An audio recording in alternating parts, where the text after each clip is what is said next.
I'd like to share a memory I have of my father. He was a man who didn't say, "I love you" with words. But first, to let you know, I have a pretty stellar memory, and I remember things from when I was a really small girl.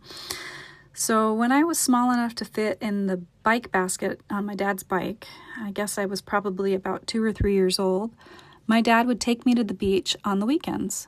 And he'd put me in the bike basket, and I'd hold on, and we'd ride all the way to the beach, including going over the causeway and then down to the beach.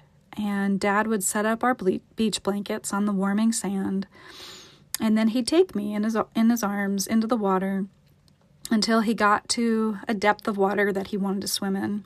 And then he'd gently put me on his back, and I remember wrapping my little hands around his neck and intertwining them so that they didn't let go in front of him, and he would start to swim.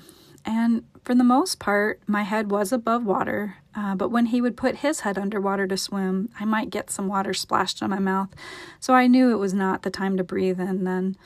But when he came up, I would take a breath too, and so it was really fun getting in the rhythm of my dad swimming. And I remember it felt so magical. I felt like a little dolphin, bopping up and then taking a deep breath, and then Dad would go down again and I would hold my breath and wait.